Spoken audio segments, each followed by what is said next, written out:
Hello, hello, hello. Magandang gabi. Heto na nga. No? Welcome back, everyone, to the second day of Improvisation Festival. We have a lot of exciting things in store for you today, from a group feature on ICB, thrilling improv performances, our first duo roulette, and marami pang iba, many more. But of course, today, we kick off tonight's day two of the festival by diving into this panel. It raised a lot of intrigue online because of its very real and relatable nature.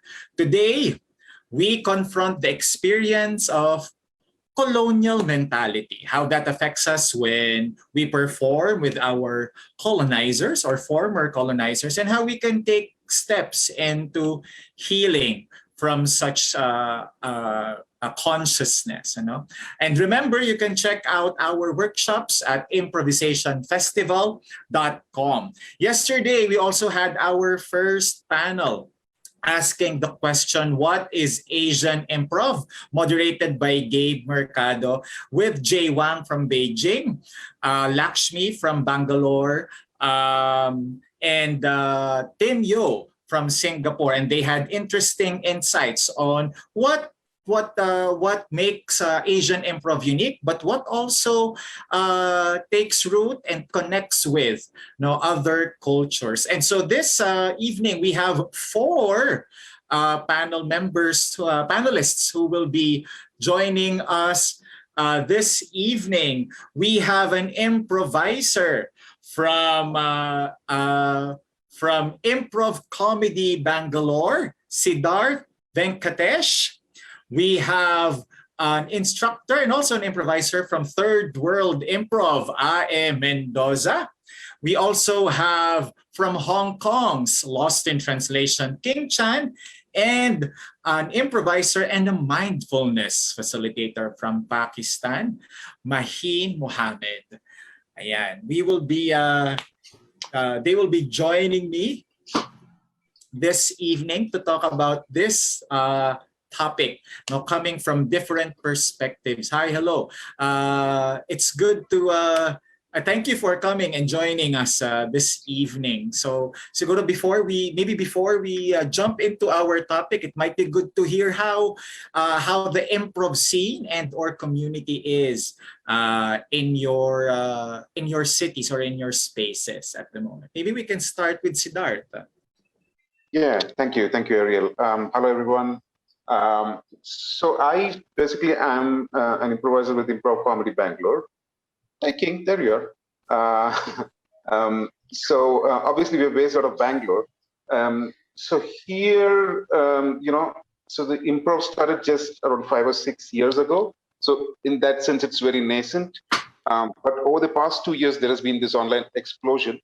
But otherwise, it was a sort of a close-knit community with every month we used to have jams, we used to have workshops, we used to have, in the jam, we used to have specific sections for experimental sort of work, wherein a few of our improvisers used to, come up with various formats and all. So, yeah, it was quite active and on the up.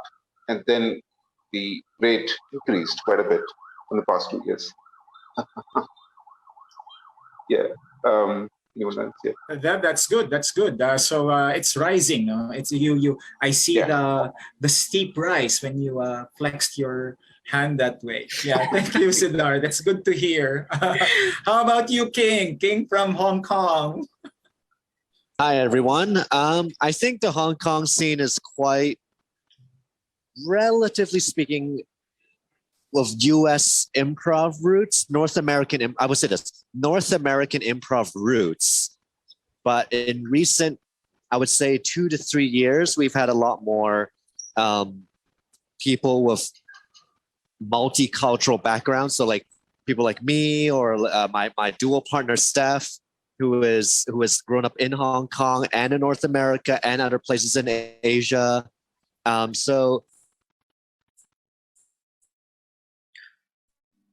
Oh, okay.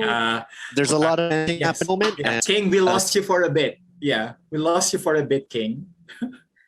Yeah, sorry, you were Okay. saying. Yeah, there. Oh, we sorry. can hear you now. Okay, sorry. I was just saying, yeah. Well, A, I'm on public Wi-Fi. Hopefully, it doesn't do this again. But B, very quickly,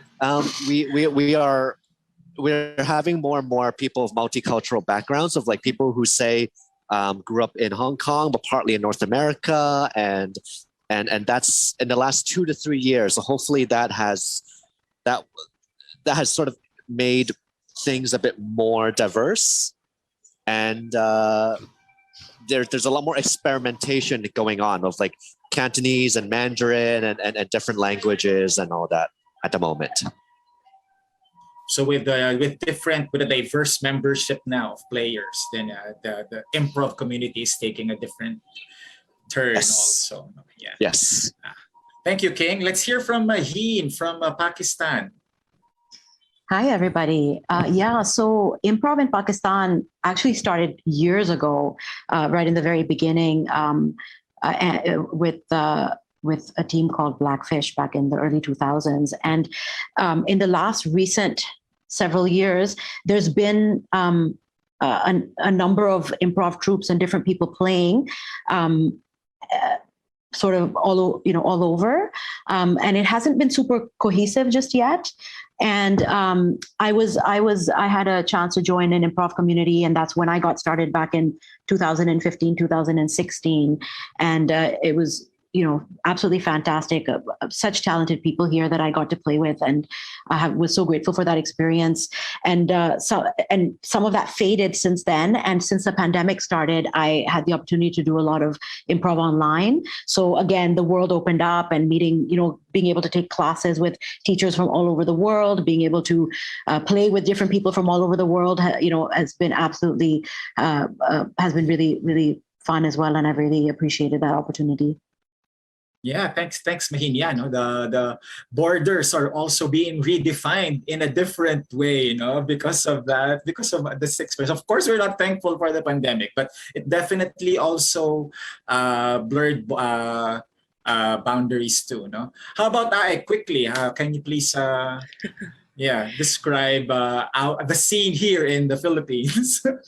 Yes, hi everyone. I'm Aih. The scene here in the Philippines, it has been around for 20 years, but just for majority of that with one group with Spit, and they were one of the sole improv groups. I mean, between 2 or 3 of them on and off. And then about 5 years ago, they started Third World Improv, which I'm an alumni of, and that's where it kind of exploded. So thank you for starting that school, Spit.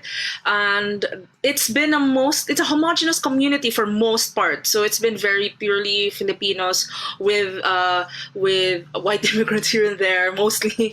And then just like what Maheen talked about, the online explosion suddenly exposed us to improv that wasn't like the improv we played. Suddenly we're playing with improvisers who didn't look like us, who didn't think like us. And that's also where going to the topic of the panel, where the awareness of suddenly like, I actually do have some of that colonial mentality that I wasn't aware of, because now I'm suddenly exposed to lots of our Western counterparts more than I have been so before. Yeah, thank you. Thanks. I now actually opened that. She brought us to that to the topic seamlessly. Maybe you can talk. Can you talk a little bit more how this setup, actually the online improv setup, actually made you feel these things, or made you be in touch in a different way, maybe. So about these ideas of difference and colonial mentality. Yeah, it was weird because it was definitely a reckoning with myself. I had considered myself to be like a very progressive Filipino. I was like, I don't let no man tell me what to do. A very like, white person. I got this. But it was a very different experience when I suddenly was week after week in classrooms with them, and the voice in my head started going like, what are you doing here? Like, you're an Asian lady. Are they going to like find you funny? You don't know the references. And then a part of me started scrambling to be like, you have to know all like the Hollywood things, and you always have to be in white suburbia. Like that has to be your place all the time. And it was vulnerable because it was would be very few Asians in the room here and there. And that's when I realized like, wow, it made me reflect on how I was brought up. I'm like, of course I feel this way because I was brought up in a family in a community in the Philippines that was like, West is best, only speak English.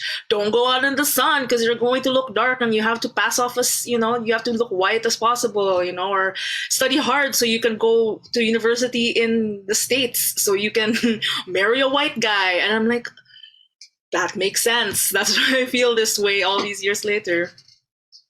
Thank you. Yeah. So it made you reflect, no? Yeah, the formative years, but it seemed like doing improv online became a boot camp for you to also dig deeper within. No? I'd like to hear what Siddharth and Maheen or King maybe, thoughts about what I shared or about our topic too. Yeah. So from the ICB's perspective, at least based on my memory, which is like weird now. But I remember not having many Westerners or join us because we are at a nascent stage.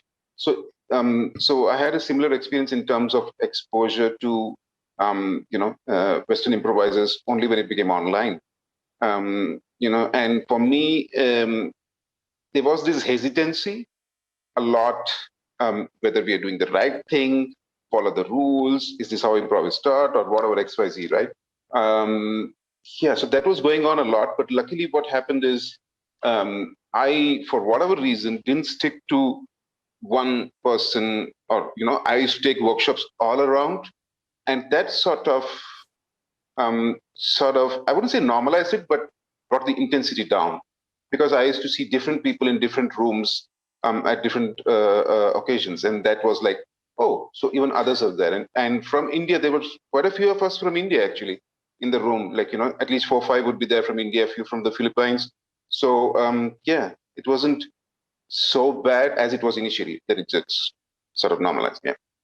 Yeah. Thank you, Siddharth. On that note, before I ask for Maheen and King's insights also, we have a question from Mike Obamos.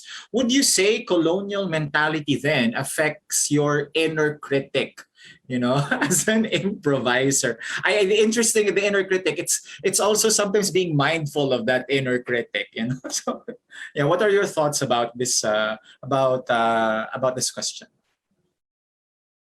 I can jump in there. First, I just want to say I relate a lot to what I said specifically, and what's been interesting for me.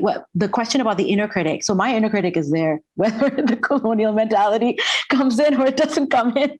The inner critic is always popping up, So, and absolutely, the awareness that that's there really helps. And what happened for me was that I didn't actually.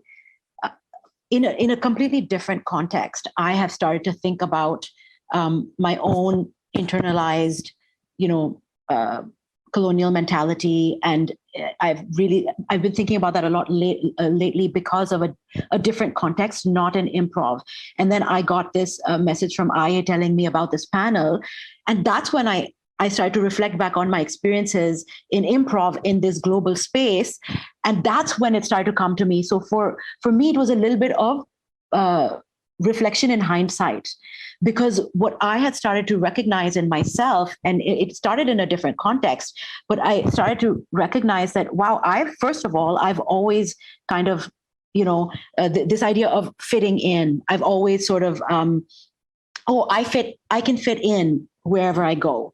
And so maybe that means, adapting myself to whatever the situation might be, and whoever it is that I'm playing with, or whoever it is that I'm learning with in a different context, whatever it might be. And then, yes, things come up around race, or I feel things. And I always thought it happens only in those spaces. But recently I've been thinking a lot about how the internalized colonial mentality, how this internalized racism, how actually we live in this world that it's alive all the time. And it's not just when I'm doing improv with people who don't look like me. It's actually there all the time. It's there. And I've really started to reflect on that, on how has it impacted me? How does it impact even us as a society, in the way, in the class differences that are present, here in Pakistan, and how so much of that racialized trauma has been internalized, and we act out that pain as a society on other people. So I've been thinking a lot about those kinds of things, and it was, and I was like, oh yes, improv too. But it was sort of almost in hindsight that came up for me. Yeah. Many of you have been talking about how it's an internalized colonial mentality. It seems that Maheen also mentioned the how I fit you fit in before you ask these questions. There was a feeling of I can easily fit in. So there's this seemingly a feeling of otherness then. Which is of course also part of this experience of colonial mentality, that an imposed self or identity from a seeming, authority, and the others who don't fit that mold, seem to be relegated to the margins, or yeah. So yes, the idea of an imposed self or identity and the feeling of being othered, of otherness. If I may share also, I performed with Beijing Improv when when I went there for a visiting faculty program, and I actually realized that I might rather than having a colonial mentality, I think it was also, having that imposed identity of how being Filipino should be on the reverse. Like I realized, because I think Beijing also as a city with diverse people, the idea of otherness seems to be there, but also not there. I don't know if that makes sense, but it seemed that everyone is an other person also in Beijing. Yes, Siddharth, yeah, you're raising your hand. What I wanted to say is, so one thing that worked out in ICB's favor is last June or July, we celebrated our 5-year anniversary, and we were exposed to many improvisers. So we had a lot of support. But to your point, so I don't, or at least the instances of like direct colonizing is very less because many people are aware. But what is there is there'll be a subtext, or it comes in various indirect forms that we are not even aware of sometimes, right? So on the face of it, everything is okay, but then suddenly, then there is this point of reference which is just North American, and you feel like I was saying before, I have to learn because I want to learn improv. I want to be good at improv. I want to be improving. So now to do that, I need to learn about some Hollywood, Broadway stuff or whatever, right? And that's indirect. Yeah. Yeah. So having a standard, no? Yes. Please. Yes. Yeah. So building off what Siddharth said and relating back to the question, that adds on to the inner critic voice, right? That's another thing that I feel like I know it's not necessary, and I know like people will be like, just go and bring your culture, it's fine. Like do your own references. For me, what it is that yes, everybody is like making it a safe space, but sometimes the unsafe space is inside your mind. Sometimes it's you can't get out of that because that's an inner work thing that you have to be doing. I found that was true for me because I was constantly like what Siddharth was saying. It's not overt, and it's not like people are out there being racist to your face. I mean, sometimes they're like microaggressions. Sometimes like unaware, like they're not conscious of like small things where they'll make references that's majorly white, or they'll talk about like this format, this game is called this in America, and we're like, those are small things, but it was then a challenge for me to not pressure myself to make my improv palatable to a white taste, to make my improv recognizable to them. Yes. King, yes, King, any insight on this? Because you said something about earlier during our check-in about how how improv started in HK2, no? Yeah.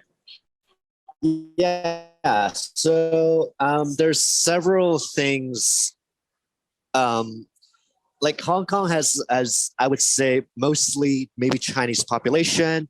Expats are clearly the minority population, but in terms of performers, it would definitely be expats most.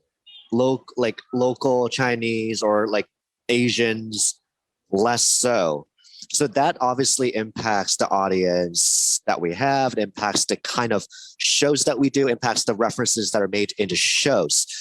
At the same time, though, because Scene here was developed not by like a specific school or a coach or anything, it was very much cobbled together. Like some people did some classes, some people passed through and were like, hey, I know something from this place, like let me just perform. And so there's a very much cobbled together aspect of the Hong Kong improv scene. So I remember very early on, this goes to a point that I and I think Maheen also mentioned, was like making cultural references. So there was an instance where very early on in my improv performance journey, where someone in my team mentioned Iron Man. I did not grow up reading comic books. I had no idea who that was. I knew of the word Iron Man. I didn't know what it meant.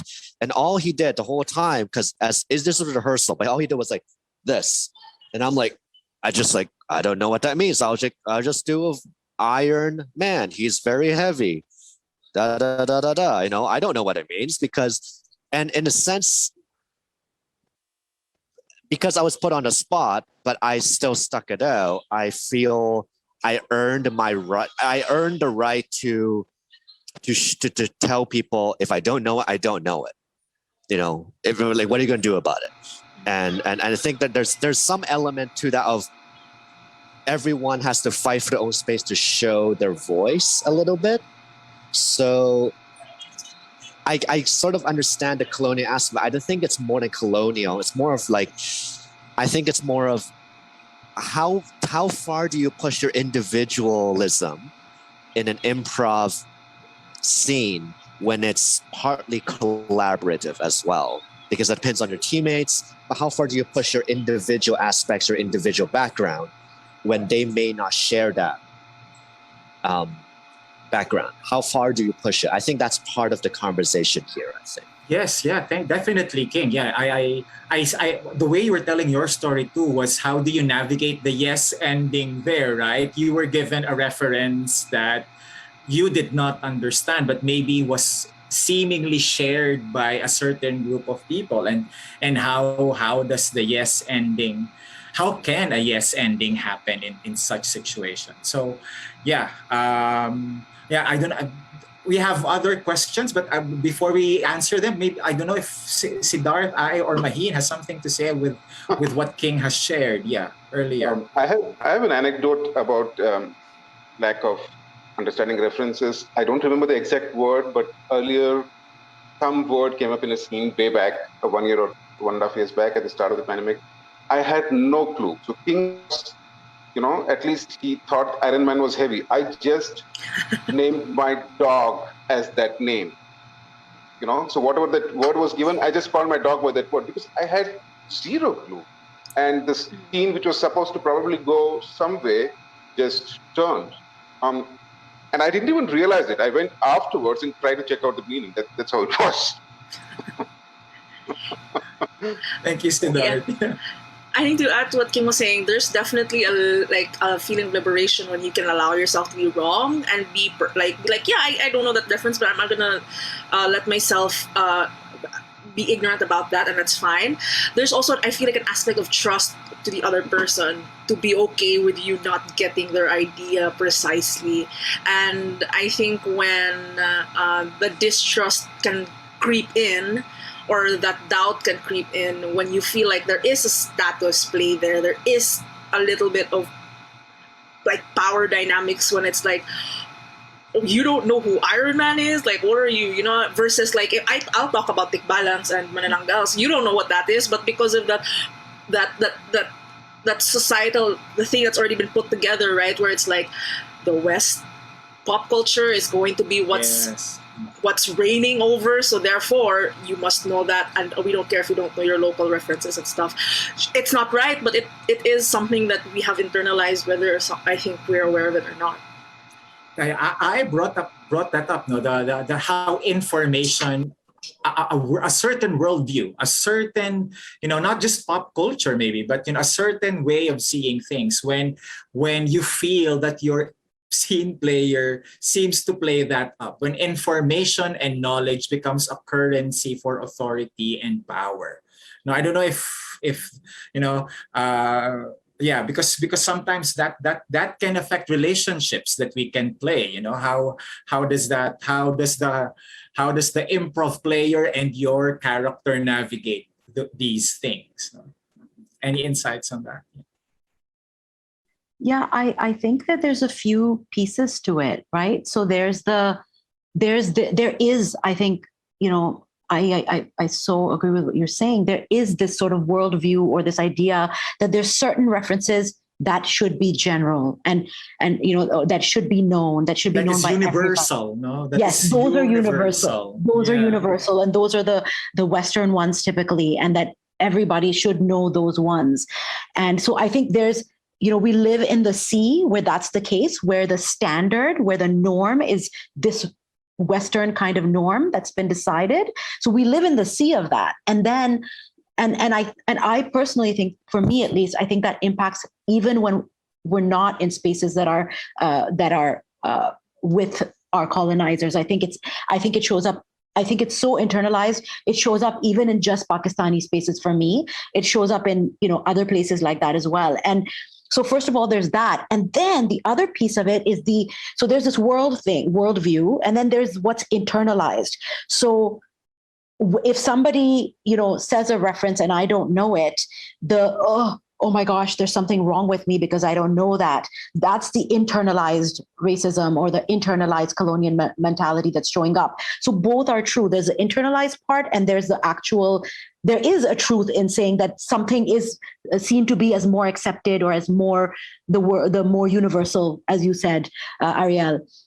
And I think that the way I see it is, my work is to actually touch into the pain of, oh, there's a part of me that believes I'm not good enough because I don't know that reference. Or there's a part of me that believes that I can't come into an improv scene and use Pakistani names because what if other people can't pronounce them?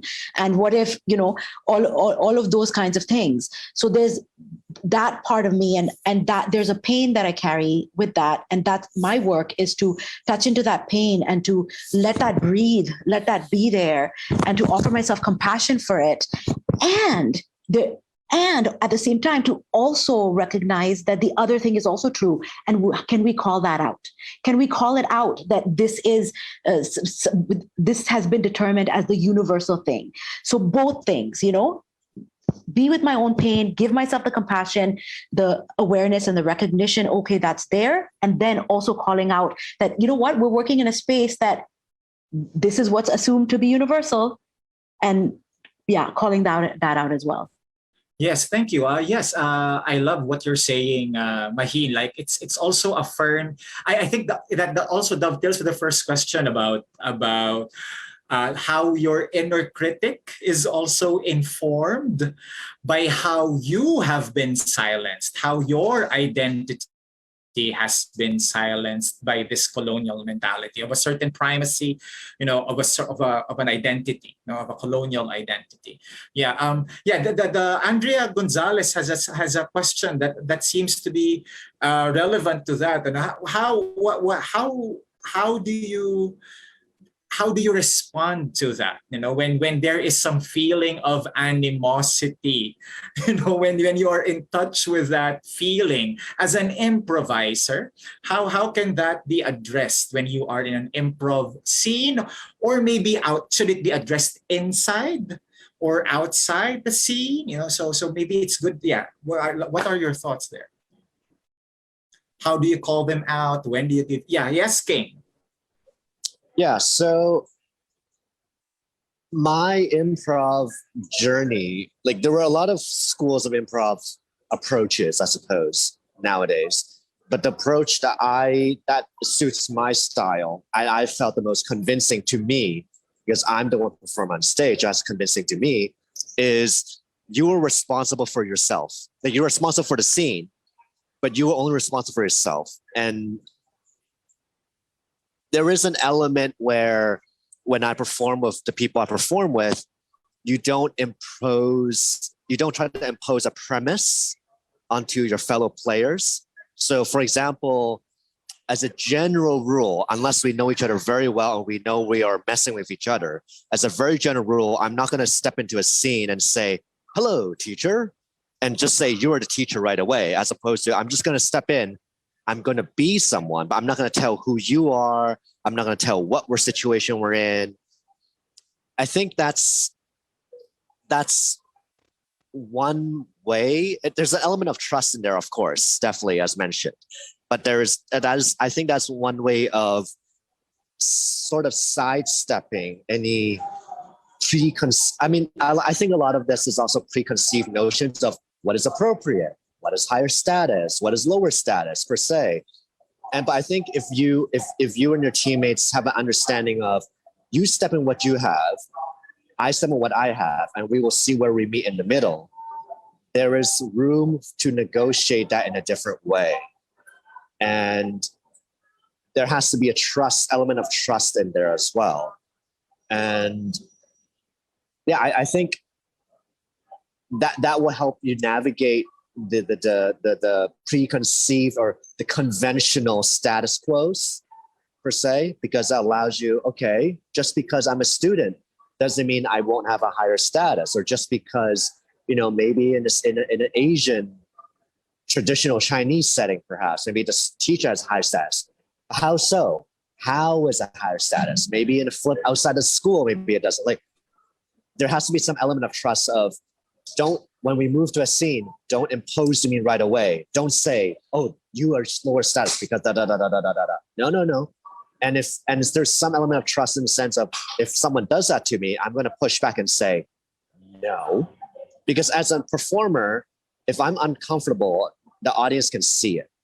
The audience can see I'm uncomfortable, and if you don't address it, the audience is going to disbelieve it because they can tell you're very uncomfortable with it, and B, you're not going to enjoy it, which is some extent of why also you're doing improv, not for your own enjoyment as well. Thank you, King. Yeah. Yes, Siddharth. So one thought that came to my mind is, so one thing that has happened now. So if you see online improv, it's not necessary that every online improviser is associated with the team or so they might actually individually go to workshops and jams. And I understand what King is saying, but what I feel, it also depends on the experience of the improviser and for how long the improvising has been going on in that city or the country. Because what I feel is if somebody is just starting off, and if they are subjected to this, or if they come to this sort of a point of reference where they don't figure out what Iron Man is or whatever, coming onto stage and being an improviser is scary enough for people who are starting off. If you add such layers, that person is probably going to just withdraw. And there are exceptions. There are going to be exceptions. So mostly, it's not going to be easy. So what I would also say is, especially teams or improv companies creating deliberate spaces and addressing this, before even starting a workshop or something, talking about this. Then what happens is people at least have in the back of their mind, and maybe they can, reduce the instances or something of that sort, because it's very tough for people who are starting out or younger improvisers to even have that nuance and even have the awareness that has happened, right? Calling out is so it's the next level. Even having the awareness that has happened, I'm not sure. They're just going to, just go back to them. Yes, Thank you, Siddharth. Yeah. This is all great. I'm learning so much from everybody. Going back to the question, I really loved what Maheen talked about acknowledging and being mindful of what's going on inside you. First, being mindful of why am I. And sorry, just to reiterate what Andrea was asking about that feeling of animosity, if that is coming from something that you have observed is tangibly somebody has, maybe like somebody else in the room has unconsciously maybe made that mistake to have triggered your animosity, or at the same time, is it just because you are reacting, and I know this happened to me, reacting from a place where it's just that unsafe space in your own mind again, and recognizing the differences between that, and then deciding whether or not you're going to sit with yourself and like process that, or then say, no, that was really because somebody else had maybe crossed the line, and then I can then call it out. I just a few weeks ago, I was in an online class, and there was a white teacher, and there was one other Asian woman there. The exercise was very much to do with language and English, and the exercise was to give like say the same line in synonyms. You know, keep giving different ways of saying X, Y, Z, and I could feel that. Like as not the non-native speakers in the room, not just even the Asians, but the non-native English speakers in the room were really like grappling with this, and it was that, and in my mind, it's not just us, I guess. It's not just an inner thing. It was the exercise in itself. Not that it was wrong, but I guess calling out the awareness. And so I did be like, there is an English proficiency barrier here as well. So we can be kinder with ourselves and not stretch ourselves too much if this is really where we can go with that exercise. So I guess the difference between external and internal starting points for the animosity, quote unquote. Yeah. Yes, Maheen. Yeah. Yeah, thank you. I really agree with that. I checking in internally what's going on, and then sometimes there is a need to call it out, like you said. Sometimes it triggers some of my own pain, it triggers some of my own wounding, but at the same time, this other thing is also true. I recently had an experience, which is why some of this has come up with me, where somebody made some microaggressions towards me, and some pretty more than just microaggressions kinds of things, and which really fell into the camp of racist comments. And my initial instinct, because this is how I've been conditioned to handle these kinds of things, my initial instinct was to brush it off and say, all right, I know the person's intention was not to hurt me. And I did know that. I knew that the person was thinking that they're trying to connect with me, but they made some stereotypical comments about my country, etc. And so I know that the intention wasn't to hurt me. So my initial instinct was, it's okay, put it aside. And because I have the conditioned habit of taking that pain, putting it to the side and showing up anyway, that's what I was initially going to do, right? And for the next 3 days, I just felt a lot of anger and grief. And I kind of sat with it, and it was kind of, and I came to a point where I was like, you know what? It's not being true to myself. I could show up and compartmentalize, and I could keep showing up, but then I am not being true to myself. And I can touch into the pain. I can feel where that's coming from. And I can see that this other person is attempting to connect, but is there a kind way? So the question about the animosity, and I felt anger, I felt, and what the only thing I can think of to do in that situation is to reach out and to say, just look, when you made these comments, this is what it brought up for me. This is the pain that it triggered. This is, and kind of, giving that feedback. And I think in terms of improv, if you're working with the same group of people, having those conversations from before, recognizing that this is a thing. This isn't episodic. It's not that, only when it happened, when a situation occurs or an incident occurs. We actually live in this world where the standard is the Western standard. And then everything else deviates from it. That's a universally kind of understood thing. I feel like I've been talking for a long time, so I'll pause for now. It's all right. No, but thank you. No, that I think that what you've been saying, Maheen, is very important. How the improviser and the character maybe played by the improviser can handle it right there and then maybe, but sometimes we need to take care of that improv player too, when the character has been shed off, and there's the Filipino word for outside is labas, which is also a relevant word when we say show, palabas. It's an outward performance, but the thing of the loob or the inside has to be taken care of as well. And the dichotomy of the improv player and the character is surfacing somehow, and when the improv player must be taken care of in this sense. We have questions from here, from Gabe Mercado. How can you help people from colonizer cultures, from cultures who have been colonizers, play with people like us better? What would we need to tell them to keep in mind? So I loved what King said, and with slightly a nuanced improviser, there is so much possible, wherein you don't need to do the who in the first three lines, right? You can do it about yourself, but at least do not endo the other person, so then it just constricts them. So if one way in the scene is to keep it open and let it organically come from the the Asian or whatever person, right? And then when he defines as I am this or that means there is a comfort zone, and then the scene will develop. I like that idea a lot. What he said, that is one way to definitely do it. Yeah.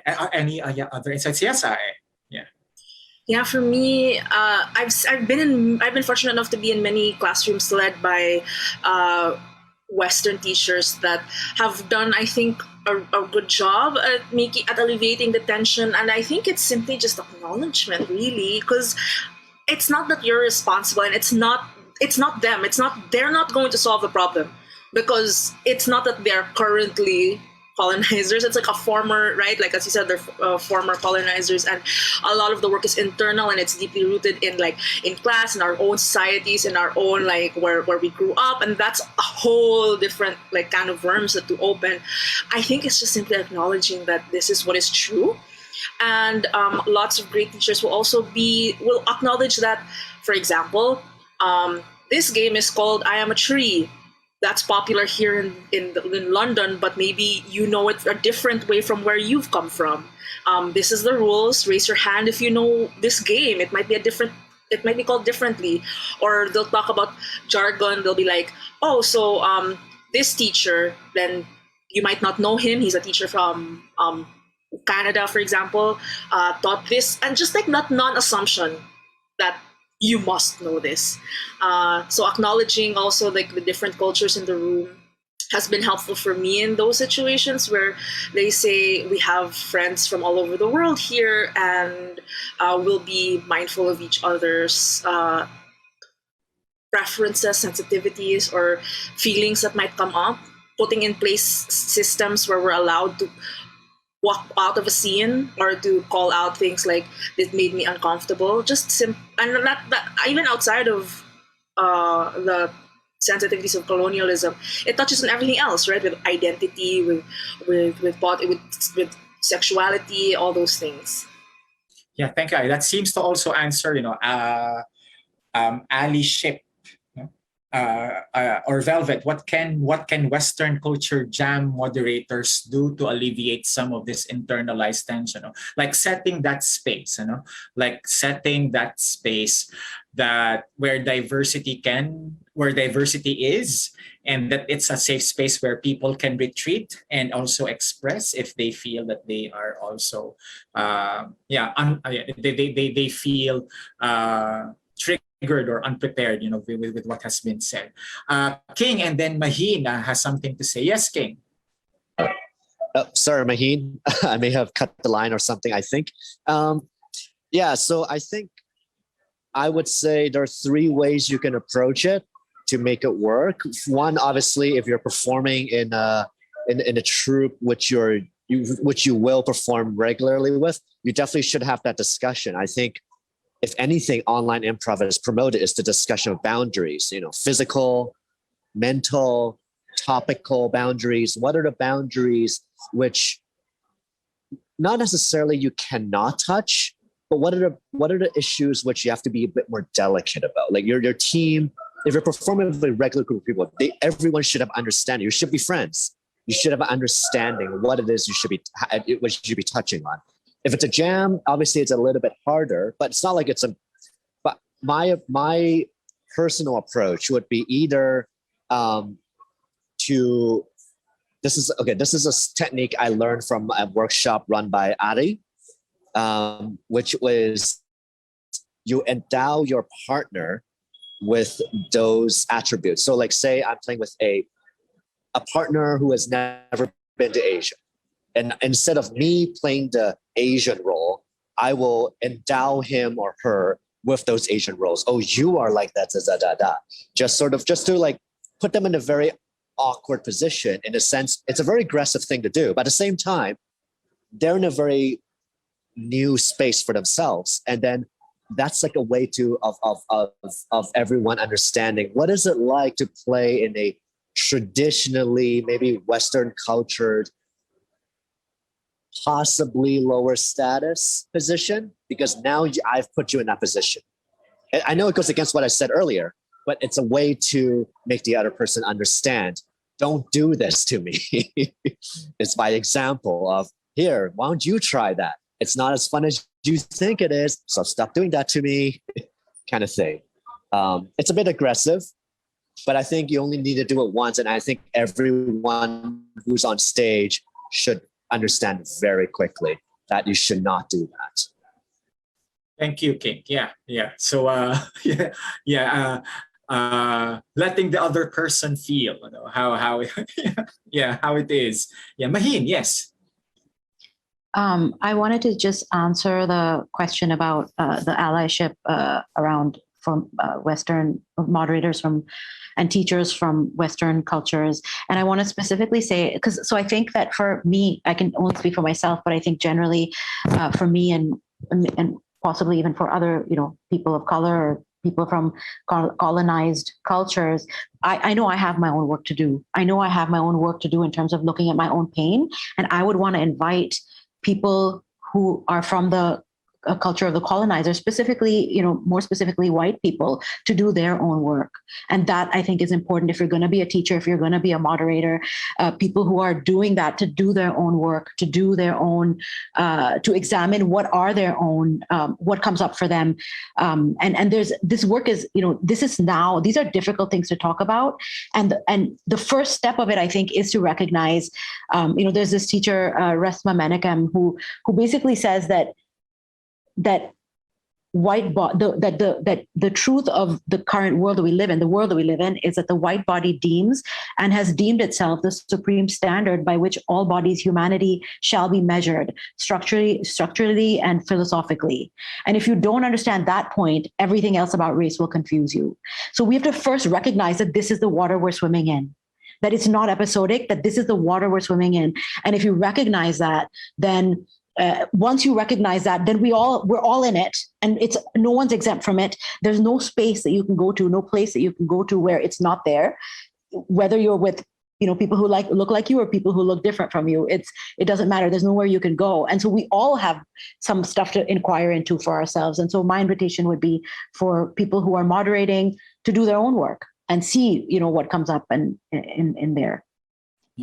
Yeah, thank you, Maheen. So an awareness, an active awareness of actually keeping yourself informed so that you can contribute to constructing these safe spaces. Siddharth and then Aih.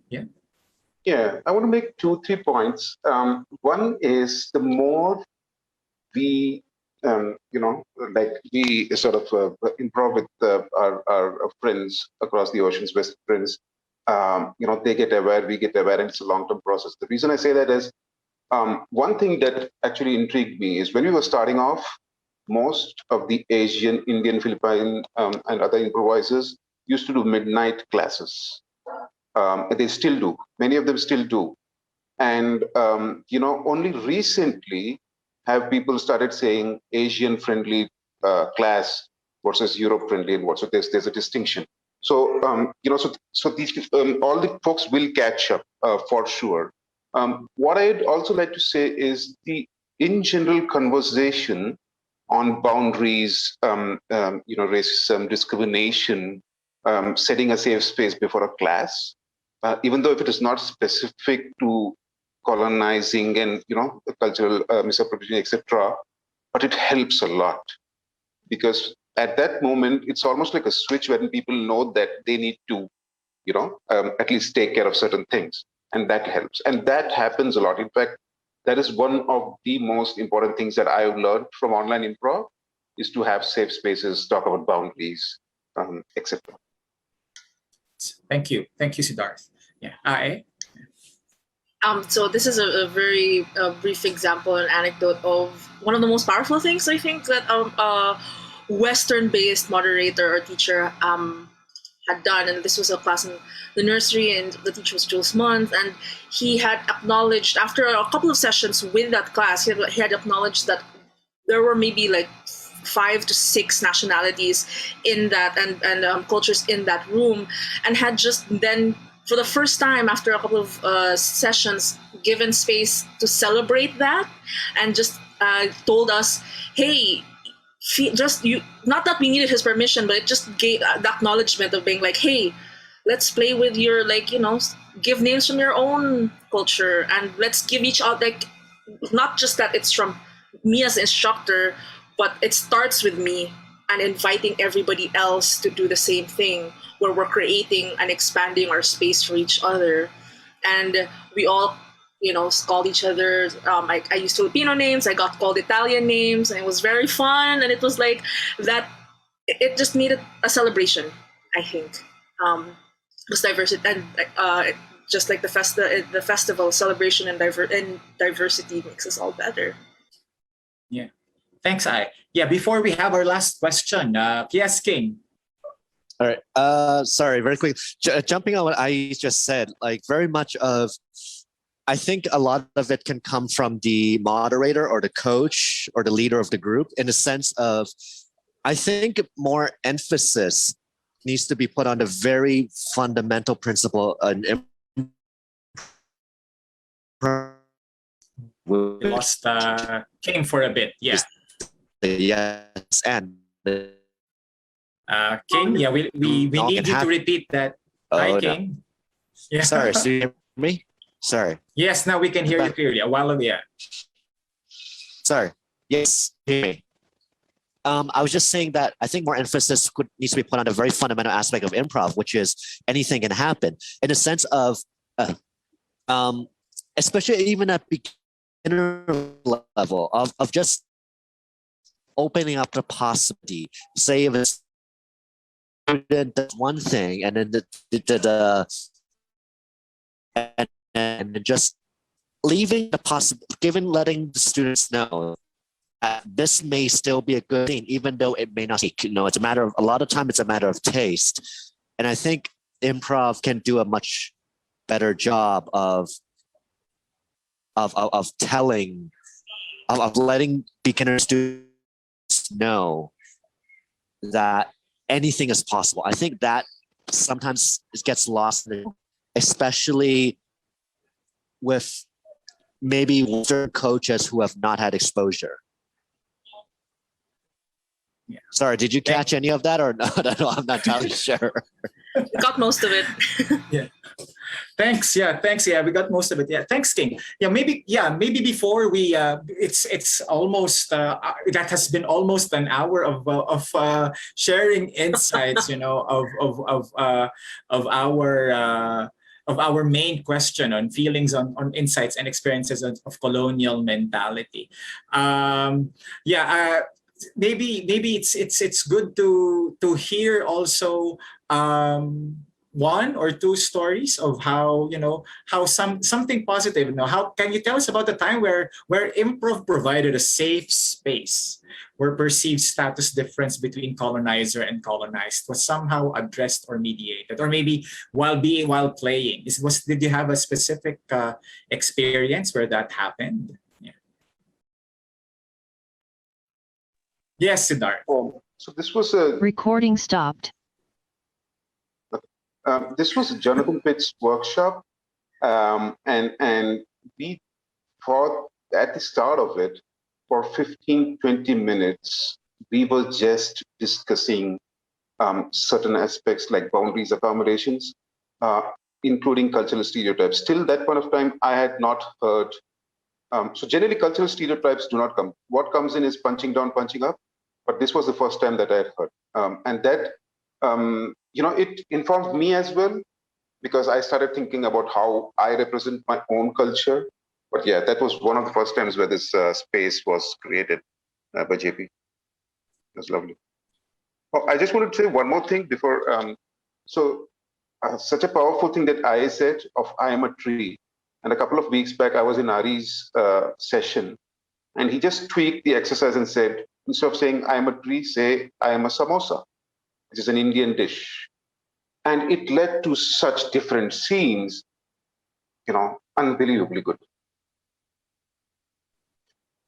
Yes, like I love how tweaking again can open up spaces, not just safe spaces, but maybe even brave spaces to be who we can be and to be who we are. And again, the power of the authority of the moderator, but also of the participant as an improv player, as a scene player, being true to our principle of having each other's backs, of being trustworthy. I think the dialogue is always welcome. And I think with what we heard also from Maheen, not just a dialogue among our improv community, but being able to be comfortable dialoguing with yourself.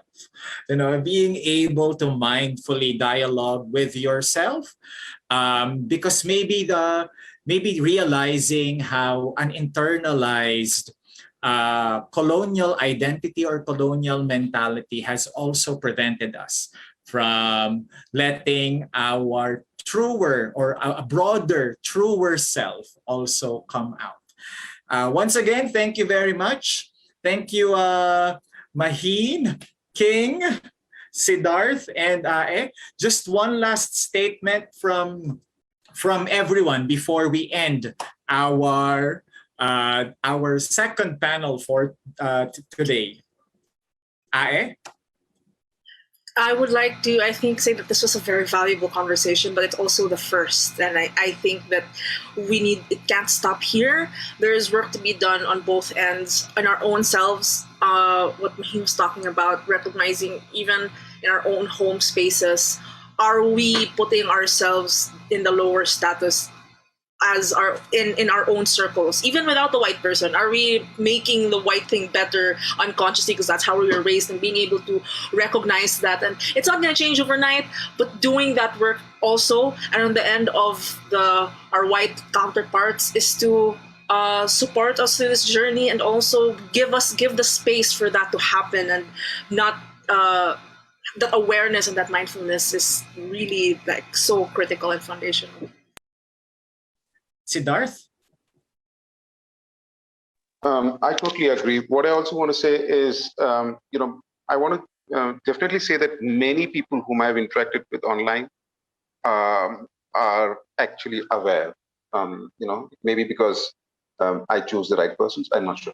But many people are aware, because of this online phenomena.